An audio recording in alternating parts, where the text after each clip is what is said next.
And we are recording.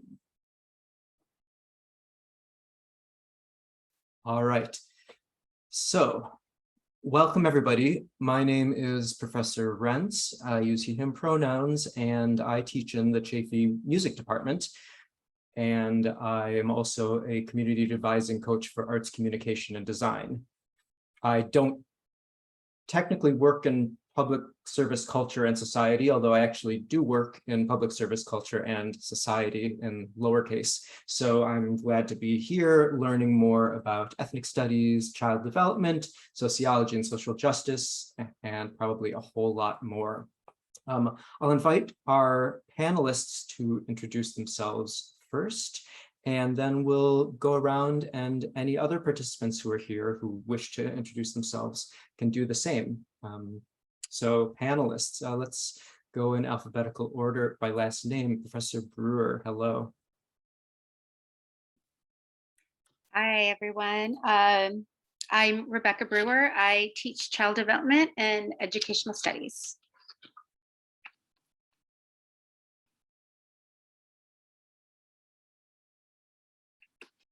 Okay, I guess I'm next. Yes, please. Hi, Sorry. everyone. My name is Patricia Gomez, and I teach ethnic studies. Happy to be here.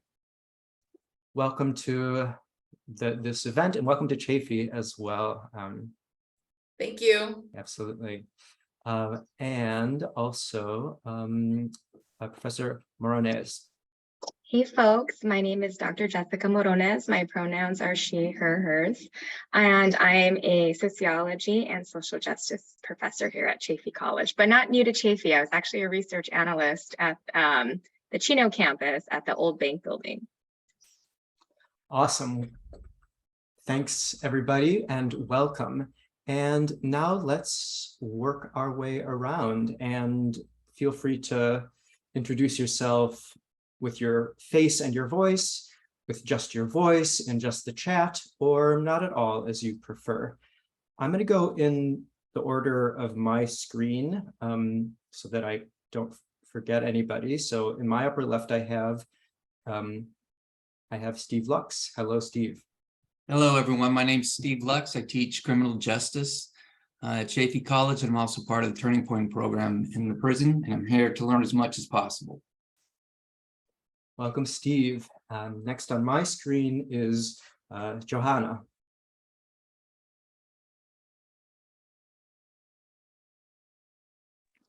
I'm actually with the class with Mrs. Patricia Gomez. My name is Joanna Smith. Ethnic Studies. Thanks for being here. Daniel.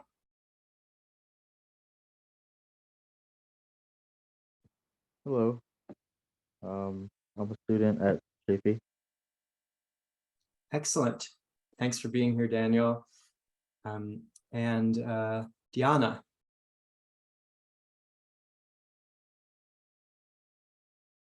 Or Diana. Hi, my name is Diana Quesada, and I'm in the Ethnic Studies class with Ms. Gomez. Nice turnout for Professor Gomez. Excellent. Glad you're here. Paul. Hello, Paul. Hello, I'm Paul. Nice to meet y'all. I'm just here to learn as well from Ms. Gomez and the esteemed panelists. Hope you learned something new and take notes on the site as well. Awesome. Glad you're here, Paul. Sarah. Hello, Sarah.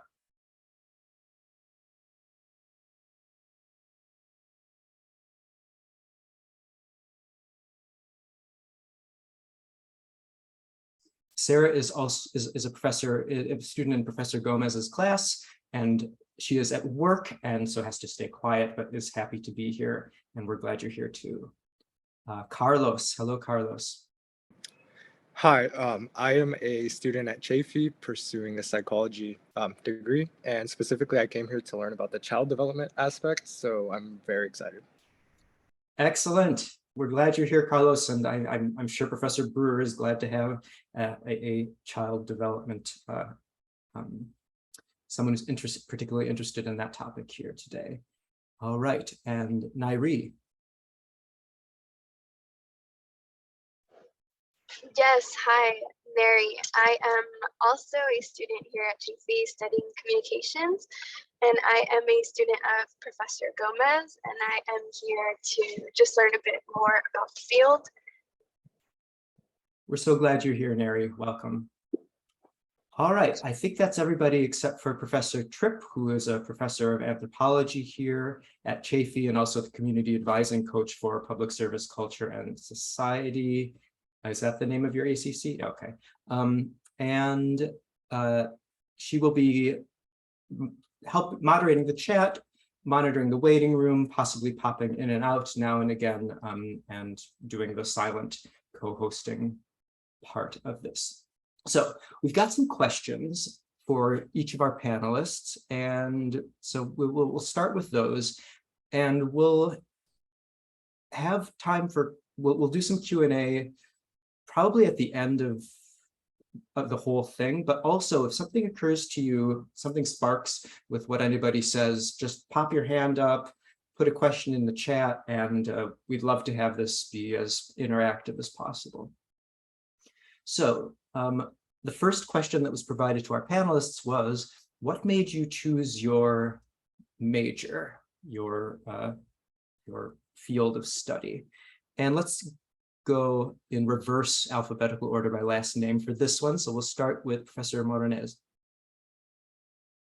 This is a great question. So when I started college, I was actually a child development major. So shout out again to Professor Brewer. I never took a child development class though, because one of my first classes I took was a sociology class. So I went to Cal Poly Pomona for my undergraduate, took a sociology class. I think it was called Principles of Sociology. And it really gave me the language, the theories, the concepts related to all types of inequalities that I saw within my everyday life. So I'm a first-gen college student. My Chicana first-generation college student. And I really, once I took my sociology class, I kind of had that language in order to kind of explain these inequalities. So, you know, I started learning more about social inequalities and also social problems, and not just about the problems themselves and all the types of intersecting oppressions that lead to some of these problems, but I also was very much interested in efforts to address some of these social problems that we have in our society. I was particularly interested in violence, both like domestic violence and state-sanctioned violence, and as it relates to women of color. So at the time, I didn't really have like language for that, but taking my first sociology class like gave me some of that. So then I could be able to kind of create like my own theories and just my own like ideas based on like the canon of sociology. So that's how I started, you know, my sociology major at Cal Poly Pomona was just one class. And I think I felt pretty lucky because a lot of students go into college and they're like undeclared, or they don't kind of have like a time in which they're kind of searching. So for me, it was kind of cool because within the first semester, my search was over. Like I was immediately hooked. So, and I just wanted to take more classes that were in sociology and had these social justice and diversity, inclusion, equity perspectives. So that really helped me choose my major, in addition to some of the other types of student resources that were available at my undergrad. For example, at Cal Poly Pomona, we had ethnic and gender centers, and the Women's Center was something that I was really attracted to, and I would often like not really like know what it is, but I would like pop in to like ask random questions because I like saw that there was a center there for women, but kind of like didn't really know what it did. So I would like be like, okay, I'm gonna get some confidence and like look in here one day or like ask for a pencil. So when I was learning, you know, about sociology and I mentioned some of my interests, I was like, and there's, you know, a women's center on campus. So that kind of helped me a little bit more get interested in that major, but also kind of see like how that major like reflects student resources and inequities in like a larger sense on campus. So that's kind of what led me to major in sociology in undergrad. Thank you. I'm going to ask one follow-up question for which I'd love to have a quick answer before we go to Professors Gomez and Brewer. Maybe you said this, but I don't remember. Why did you take that? Why did you end up in that sociology class? Was it pure GE? Pure GE. Pure GE. So you walked into a GE and it became your career. Exactly. And in the first semester. So that was like really, doesn't really happen a lot. It doesn't happen a lot, but it also happens more often than we might think. Beautiful. Thank you so much. All right, Professor Gomez, how about you? Hi. Yeah, so it's interesting for me. I actually am a college dropout. I dropped out of college instantly after high school graduation. I lasted about maybe 3 weeks in college and then I dropped out. I ended up forming my life, getting married, having a child, and then after a turbulent divorce and separation and divorce, I was actually convinced by my younger brother, who was the first in our family to graduate from college, to go to college. And this was about 10 years later. So I was about 28 years old. I'm a adult reentry student. And I decided to go to Golden West College. And at Golden West College, they had the Puente program, which I never heard of. I mean, I had been out of college for so long, out of practice. I felt weird and awkward, right? But I went ahead and I enrolled and I became part of the Puente program. Well, in the Puente program, they had a Puente counselor and a Puente English professor. And so with the materials that they would assign to us, I was able to connect to those materials. It was student-centered learning. And so that engaged me greatly, right? And then also with my experience through the relationship that I was going through and that I was actually ending. And also growing up, I always focused on civil rights. Like I watched a lot of BET because I felt that that was a culture on television that I could identify with, besides novelas and having, the people in the novelas like be the domestic worker and things of that sort, the nanny. And so I also was interested in peace studies. And this was a new program at Golden West College. So I took a lot of peace and nonviolent conflict resolution classes, but I still hadn't decided on that major. And then towards the end of my experience at Golden West College, I had already become involved with the Peace, Mind, and Body Club. So I was joining clubs on campus. I was doing volunteer work like beach cleanups and, working at homeless shelters and soup kitchens and doing book drives for homeless children as well. I was really involved. My Puente English professor was teaching a Chicano studies class. And he said, I really think that this class would be for you. Not knowing what it was, I took a Chicano studies class and it blew my mind. I fell in love with ethnic studies, and that's what started me on my path. However, it was already kind of late in the game. And I guess like Professor Moronez or Dr. Moronez was saying, she was lucky enough to choose the major that she wanted, but I didn't know, right? And so then what I ended up doing was going to a counselor, figuring out, well, what can I claim as a major? I had taken a lot of sociology classes, specifically race and ethnicity, social inequalities classes, also a lot involving, women of color, emphasis. So when I transferred to UC Berkeley, I was able to claim sociology. And I'm actually surprised because it was a very impacted major, meaning that they just, everybody wanted to claim that major. And so that's what I majored in as my undergrad, but not as a graduate student. And then my time at UC Berkeley, going through the sociology program, raising my little, 6-year-old son at that time, he was a first grader. We had to move there, not know anyone. We had to navigate through the college, the institution, and also his school, and then, life really. And apart from that, I wanted to, at some point, switch my major to ethnic studies, but they said because the major was so impacted, actually, I got backlash, not just me, but some other people who were in that major, not to leave sociology for ethnic studies. So anyway, I continued with the sociology and I earned my bachelor's in sociology at UC Berkeley, where I was also very involved on campus as a community organizer. We also, students of color gathered and we rallied support for each other.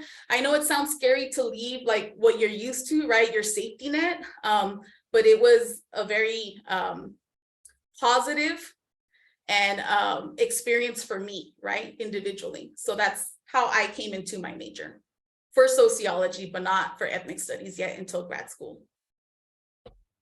Thank you, Professor Gomez. And I think that's a really, one of many important takeaways from what you just said is that your undergraduate major, your Chaffey major, your undergraduate major do not necessarily determine your career path.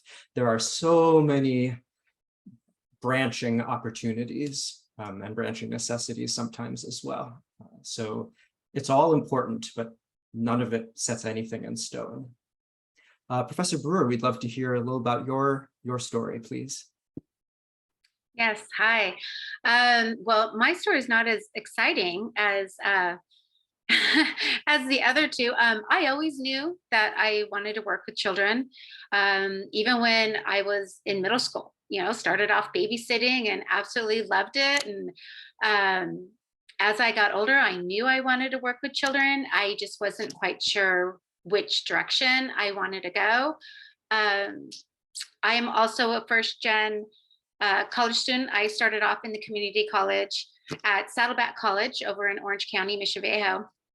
And I just started off taking my GE, and it took me 3 years to get through the community college because I kept dropping courses. I took the opportunity. I wasn't really on a timeline or anything like that. I just really took the opportunity to explore, and I took classes, and if I didn't really like it, I made sure that I dropped it by the deadline so I can get my money back. I was just really your typical college student, trying to test the waters and see where to go. And then one day, I was really into physical fitness. So I thought, you know what, I think I want to be a PE teacher. That sounds like a lot of fun. So I transferred to Cal State Fullerton. I took my first biology class, failed it, huge, failed. I thought, okay, you know what? I can't, kinesiology is not my thing. So after my first semester at Cal State Fullerton, I actually transferred back to the community college and decided to get my certificate in early childhood. And that's where everything just clicked. It came naturally. I understood everything that they were talking about, the philosophies and the teaching strategies, and connecting with children's interests. And that's just how I found my passion. It was just a bunch of trial and error, trying to figure out, like, what exactly do I know I want to work with kids, but how, where? There are so many different fields that you can go into. And I'm really grateful for my experience and being able to have the flexibility of backtracking. I know a lot of students don't have that flexibility. So I'm very grateful for that.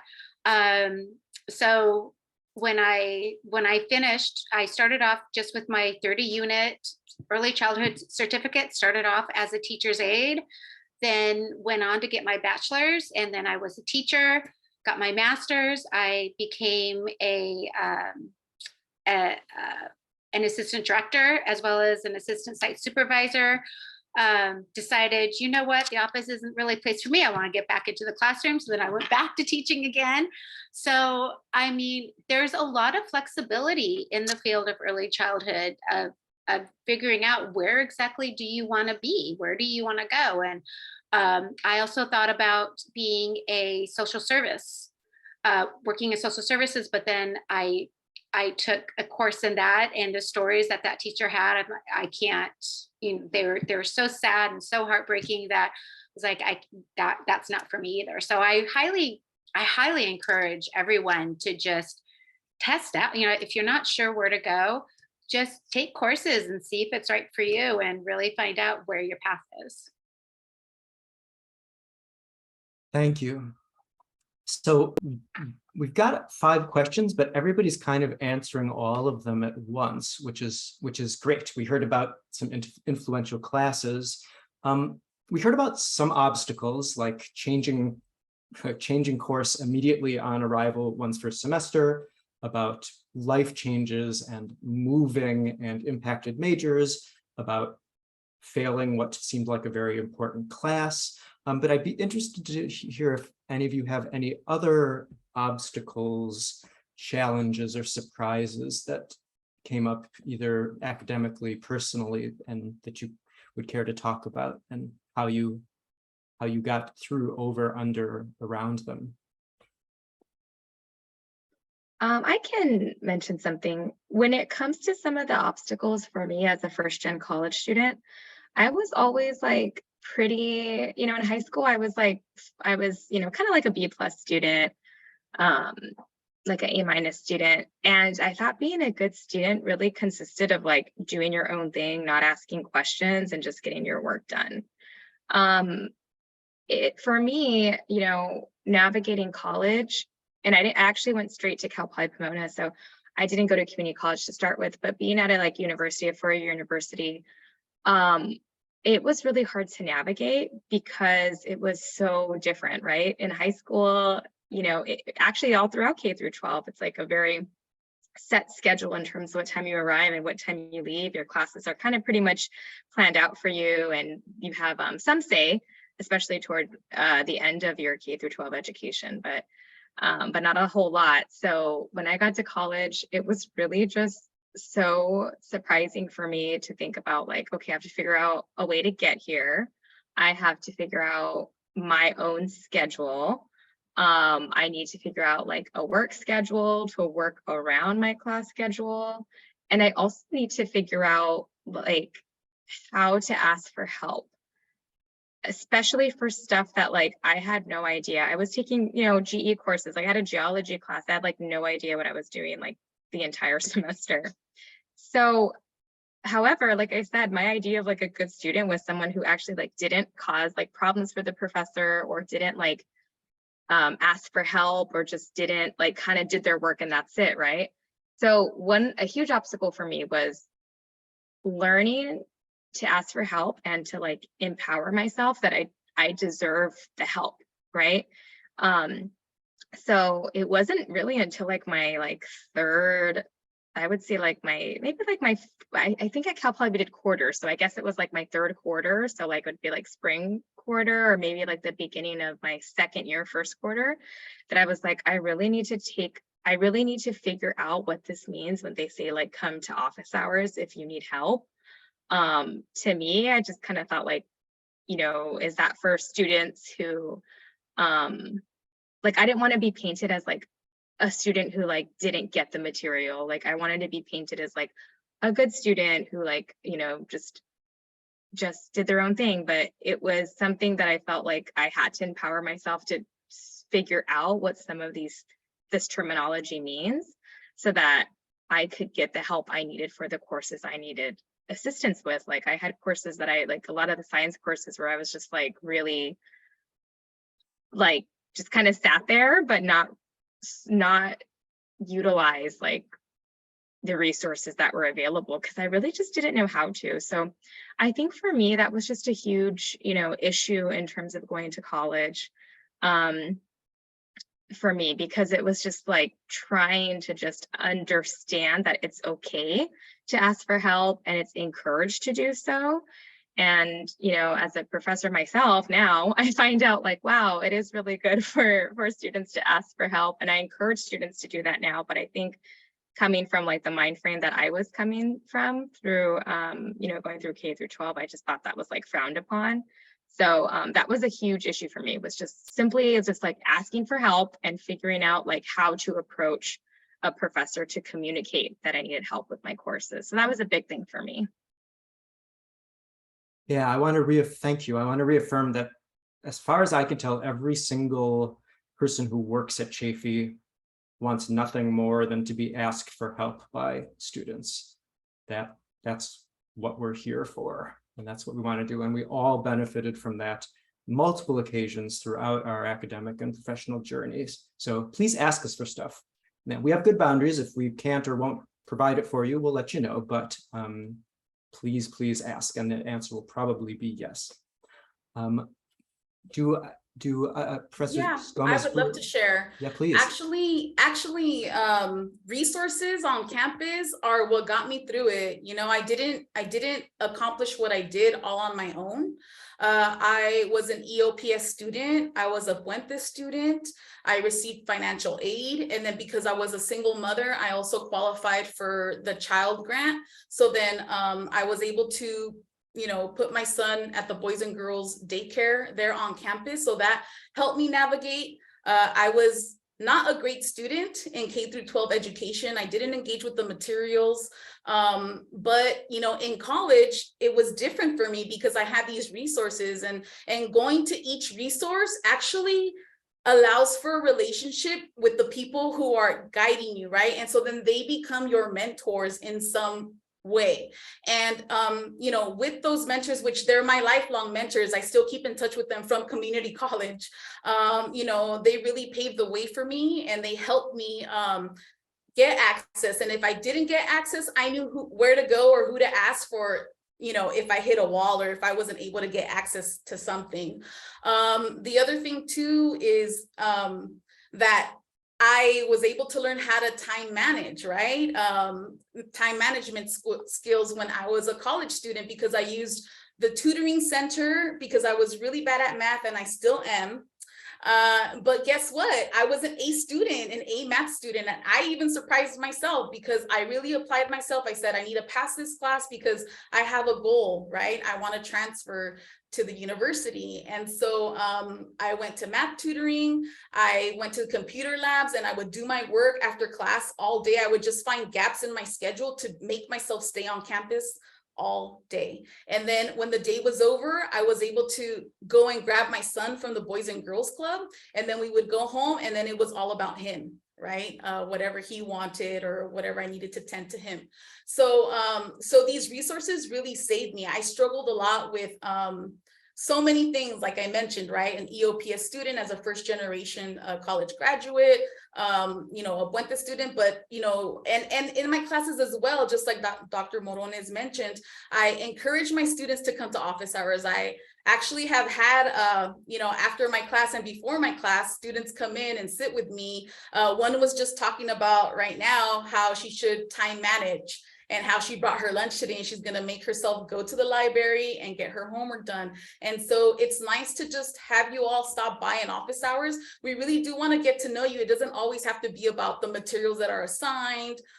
You know, we could actually just talk, right? And get to know each other. So come visit my office hours anytime. Yeah, office hours, like tutoring, are not just for getting help with a problem. They are for having a conversation, for working on something that you're already really awesome at. Come see us, please. Professor Brewer, do you have anything you want to add to that? You know, it's just, I just really want to emphasize to all students that just to reach out to their instructor anytime they have questions, concerns, or even if they're, I've had a few students who are having family difficulties or health issues, and it's really important that if any personal issues might be affecting your education in any way, maybe it's affecting you getting an assignment or how well you do on a quiz or whatever it may be, I just want to encourage you to share that with your instructor, and so that way the instructor can maybe offer grace to you, and it just really helps with the reciprocal communication with that, because otherwise all we see is that something wasn't turned in or something was late. But if we understand if you are having difficulties or, you know, either not understanding what to do or a personal issue, we can help and we can be flexible for you, because we're here to help you succeed, and we are a team and we work together, and we want to make the best learning environment to fit all students. Thank you. So my next few questions are, what were some influential classes that you took, which we already heard about some pretty darned influential classes, but if anyone has things they want to share more. Asking about participation in other internships, jobs, field work that was relevant to your major. We heard about a few of those as well, but I think I'd love to hear even more about that sort of thing, about jobs you got, about surprising ways you made money related to your field of study, that sort of thing. And that'll sort of wrap up questions 1 through 4, and then we'll get on to some possible career paths for current students. So any more classes to share, and internships, jobs, fieldwork, money-making opportunities related to your academic pursuits? Well, I would just like to still emphasize, I said this once before, but test it out, take classes, see if you're really interested in it, and find out if it's for you. As for careers, or what led me into this is the practicum that I took was really influential.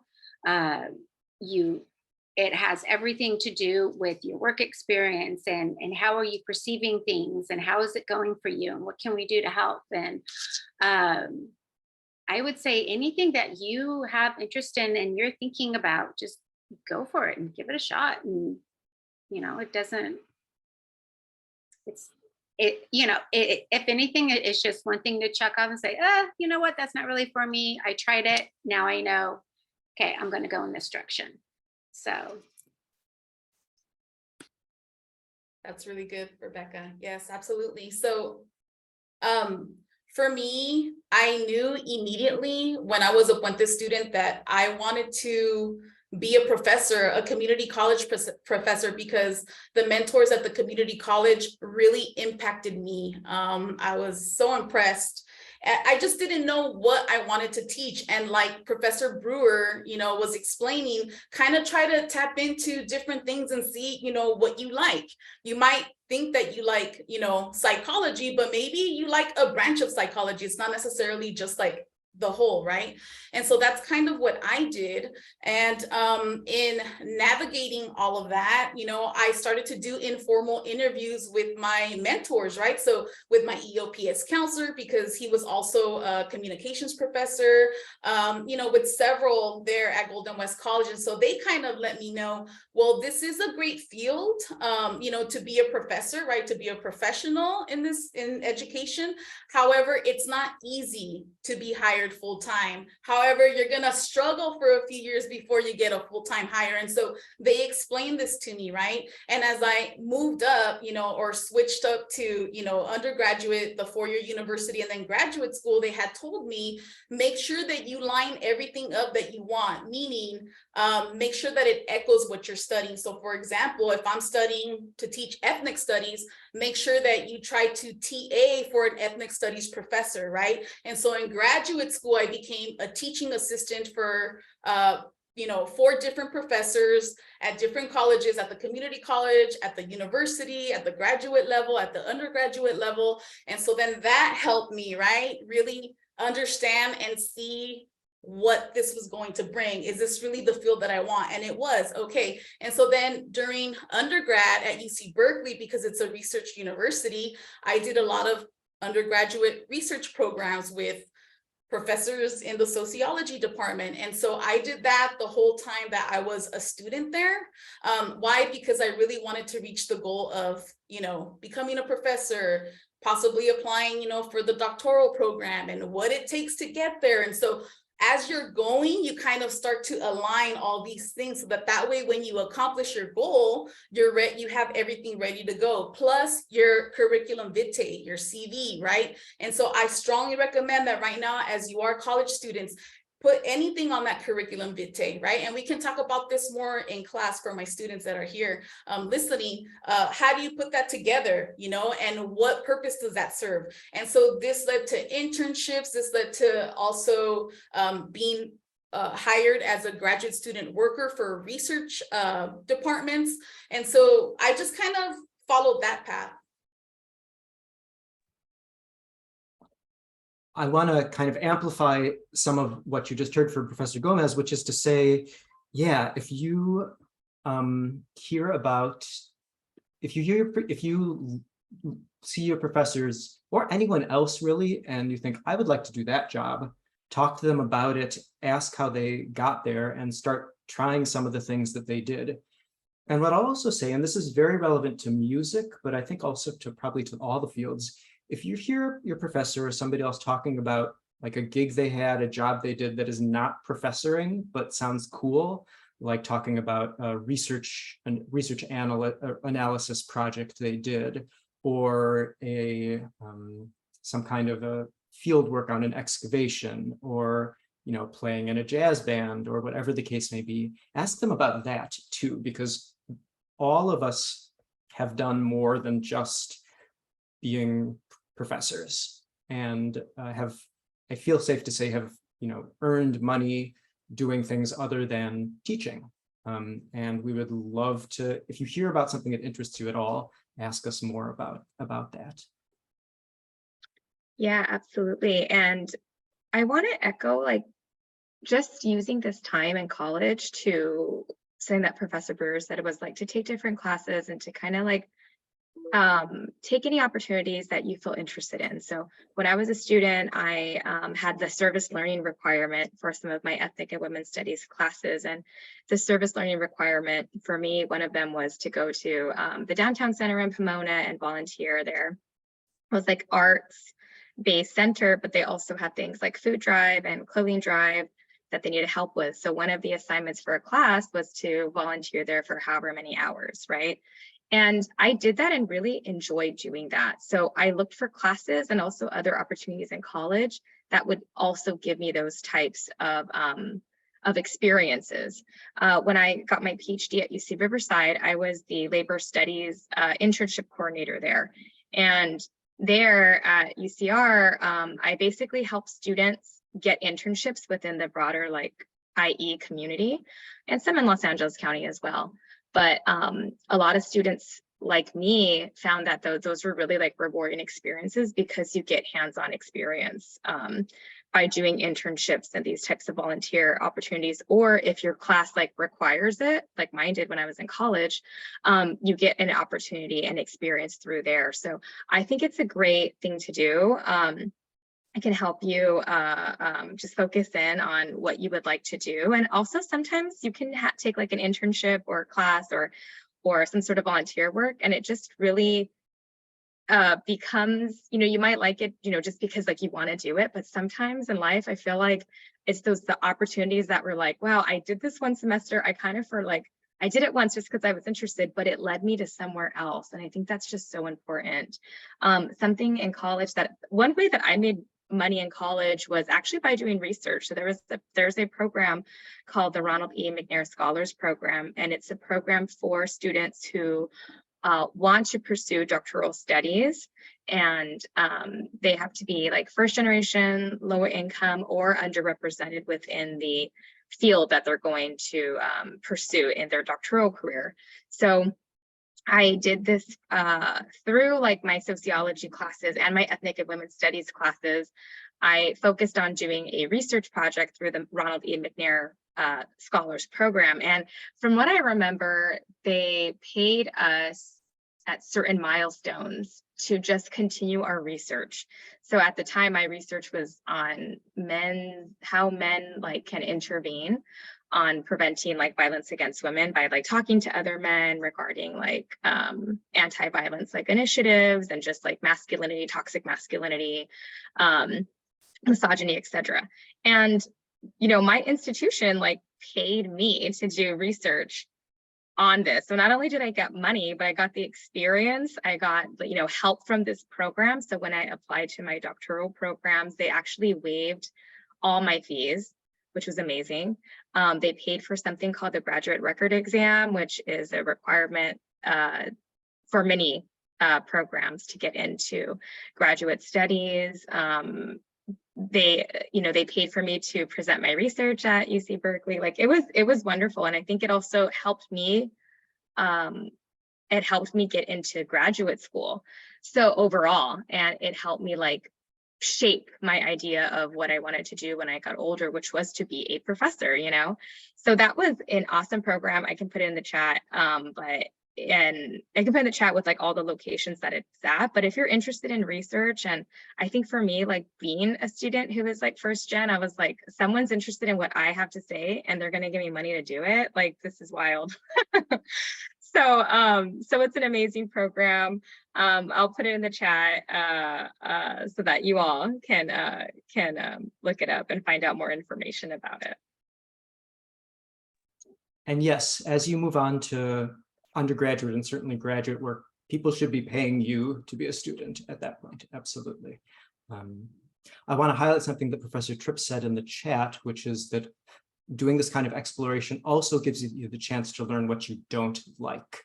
That's a very important point, because we often think we're going to love something or like something or be able to tolerate something, and we try it out and we realize that is not the case at all. I actually really don't like blood, or whatever, you know, whatever it happens to be for you. Good. So let's now move to the last question topic, which is about talking about career paths that your students might not know about or might not think about with your particular discipline. You know, what can someone who gets a graduate degree in ethnic studies do other than teaching ethnic studies? Because there are definitely things. And yeah, so let's hear, we'll go back to alphabetical order, starting with Professor Brewer.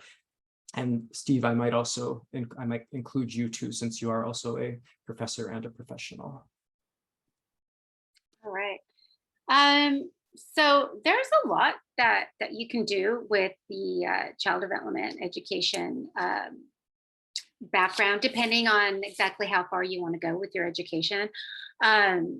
Now, of course, there is the being an early childhood teacher, and there's a lot of different levels of that. You can be an assistant teacher, a lead teacher, and then you can also be a site director, assistant director, and so forth. You can also go on to be a regional manager if you're working for a company that has multiple sites. You can do that as well.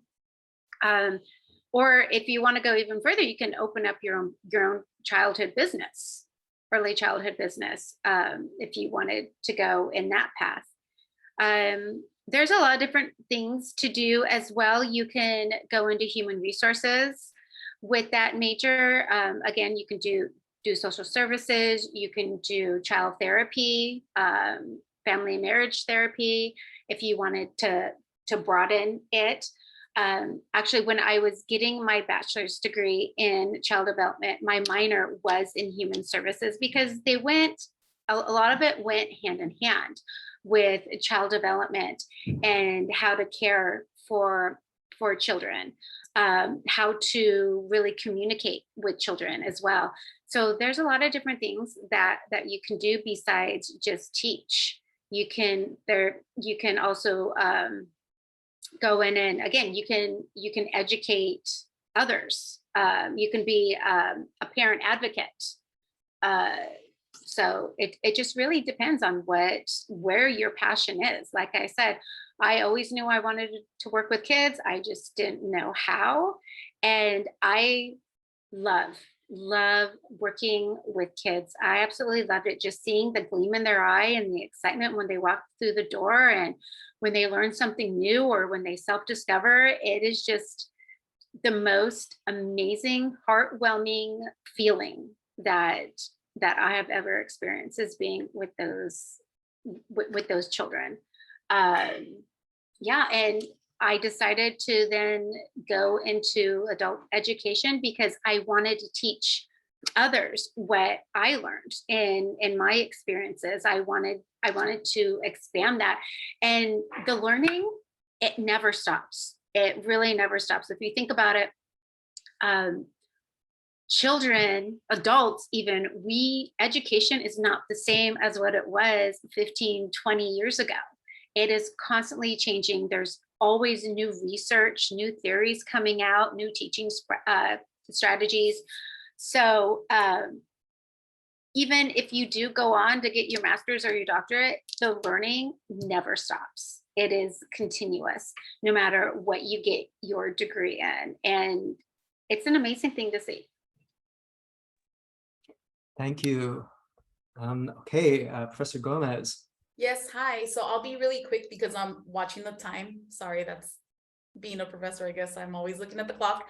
So you can do anything with ethnic studies. Actually, ethnic studies teaches you about our society, the issues that are going on, right? Where do they derive from? What's embedded in the culture? And in ethnic studies, you could do PR work. You could be an attorney. You could, be the CEO of a company. You could teach, elementary and also secondary schooling. You can do anything, even law enforcement you can go into, and that would be a big one because you could make changes because that culture is very different as well. So you could impact different areas, right? Even if you're going into the health system, you learn how to interact with people, how to understand them, right? How to engage and have conversations, why it is that society is how it is, right, in this country, and what changes you could do to impact, to make positive changes. So for example, right now, really quick, what's going on in LA, right, with the school board members. There's a controversy going on. Why? Because maybe people don't really understand our society, right? And so ethnic studies would really help, deter those types of interactions, or actually, sorry, I can't find the word right now, but it would really help to learn from people's backgrounds instead of, getting in trouble at work or saying something wrong that's racist or derogatory or discriminatory when you really shouldn't be saying those things. And so ethnic studies can fit anywhere. And you could even major in it, or it could be a minor. But again, as I mentioned before, when you go to graduate school, that is really the career that you're choosing, right? But you can have an emphasis in ethnic studies. Thank you. Let's hear from Professor Lux next, and then we'll let Professor Moronez finish it off. Fantastic. I'm inspired by all of the resilience and the grit by all of the professors who spoke before me. They're truly amazing stories. And the career in criminal justice, law enforcement, federal agencies, the courts, corrections, is all about human relationships. And so the education that you can get from all of these different curriculums is going to benefit you in choosing any career in the criminal justice field. In fact, in criminal justice, we're asking our students to go out and take these courses so they can understand human behavior a better way and how we interact with one another. And Professor Gomez hit it right on the nose. The issues we're suffering through today as a society comes from a lack of understanding of each other in our communities. And the more we can learn from one another and the more we learn about one another is only going to benefit all of us. So an education in any of these fields could lead you in one direction or another, and that includes criminal justice. It includes the courts, corrections, a career in law enforcement. We need leaders in law enforcement that have an understanding of child development and child behavior, of the ethnic studies and society as a whole. So any one of these fields would be great. And I've learned a lot from listening to all of you. Thank you for including me. Thanks for being here. All right, last but certainly not least. With sociology and social justice, there's so many different avenues to go. You can do like social services, so like mental health services, adoption, childcare, youth services, veteran services, etc. You could also work for nonprofits, so YWCA Wings. It's actually something that I did when I was a graduate student. Is I volunteered as a domestic violence family advocate through YWCA, which is through Wings.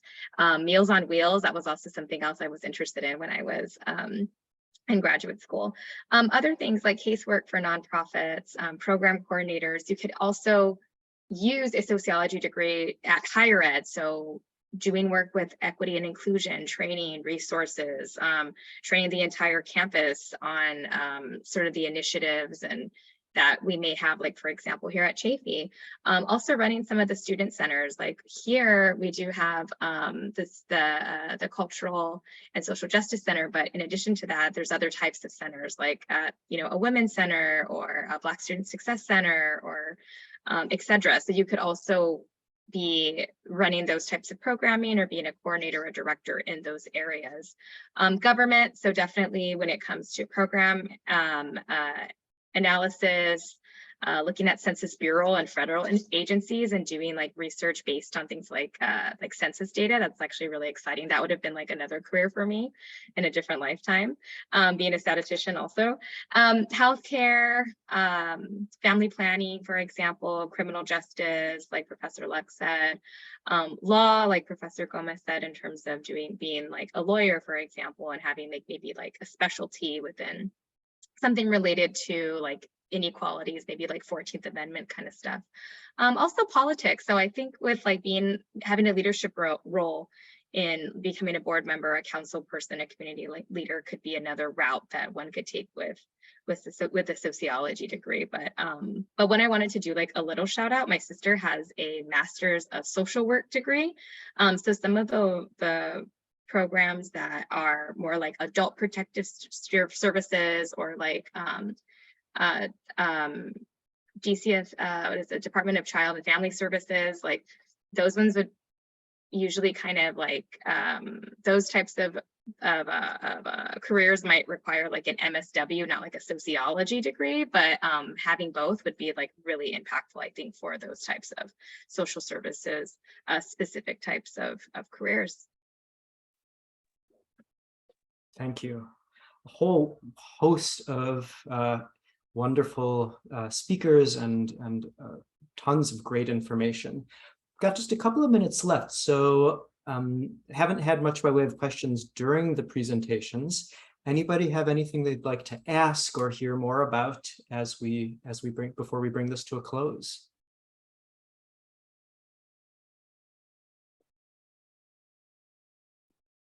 As I'm doing that, could I ask any of the presenters, Professor Lux as well, if you would like to put your info in the chat. I mean, I think Professor Gomez, your students know where to find you, but even so, no harm in dropping it in there. And as they're doing that, we'll take requests for last topics of any kind.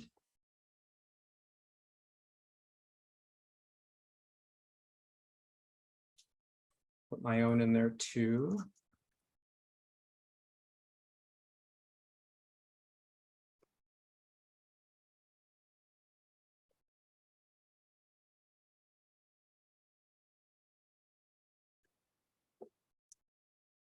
Professor Tripp, yes. Professor Tripp will email this recording to our panelists and put it on the Canvas, PCS Canvas Hub as well. Let's see, Professor Gomez, was Carlos Ramirez one of your students? Do you remember, or do you know? He left but asked about accessing the record. Maybe could you let your class know? Oh yeah, definitely. He had to leave early but wanted to see the recording okay. for the rest of the That's fine. presentation. Thank you. Thank you. Does anybody have any questions for any of us? Don't be shy, just go ahead and unmute and ask. I think Joanna, I think an advice that you guys would give us, it's very impressive, each story. I think what would be one thing on a low day, what would be something that you guys can advise in motivation and keep going and, keep going for like the dreams that you're looking for, or trying different classes to try to like find your passion? What would you guys like advise to keep moving forward? With that, I can say self-care. There are going to be times when students may suffer burnout, and just really focus on yourself and try not to take on too much. Don't put too much stress on yourself either, trying to find the right career path, or because you're on a certain timeline that you feel like you have to move this way. because in the end, it's about you. It's about you being happy with the career choice that you made. And it's also about your well-being too, as a student and as yourself in the future. So really take time for yourself, take those breaks, because the only way that you're going to be able to keep going is if you take care of yourself. Perfect. Thank you so much. I want to add, find your community. So community is so important. Like I can tell you, just like going through like my undergraduate with my McNair Scholars cohort, going through my master's program with my Cal State Fullerton cohort, and then finally my UC Riverside cohort when I was getting my doctorate, like I had community, and that was so important because times where I felt isolated, alone, and like just disconnected, I had people like with me who were like, I'm in the same boat. So like for me, that was part of like just staying, keeping the eyes on the prize and continuing to go, because I had other people like pushing me. And your community doesn't necessarily have to be your cohort. It could be your family, it could be your friends. But if you have that sense of community, sometimes it can really, really be impactful, because it could help push you through on times where you just want to like give up, you know? So I would say tap into your community. I just want to add to, Oh yeah, go ahead, Steve. just resilience and baby steps. You know, just keep one foot in front of the other. It's going to happen for you. And like the advice, the prior advice is outstanding. And it always helps to have your community with you as you're taking those baby steps. Don't be afraid to fail. Get up and just keep going. We've all been through it, and we're waiting for you. Professor Tripp says. Absolutely, all great points. Just to finish really quick, I agree with everything that everyone is saying and their advice, but also feel what you're going through, right? Take it one day at a time. Like if you feel like crying, cry. If you want to take a nap, take a nap. Like if you want to vent to somebody, find somebody you can confide in, or you can even come talk to me, you know. I won't say anything, I promise. So feel what you're feeling, deal with it, and then tomorrow's another day. Tomorrow's another day, and then you approach it again. So yeah. And we'll let our official host, Professor Tripp, have the last word. She says, reach out and ask for help when you need it. So thanks everybody for being here in whatever capacity you were here. Have a wonderful rest of your Tuesday, and we'll see each other around. Bye, everybody. Thank you.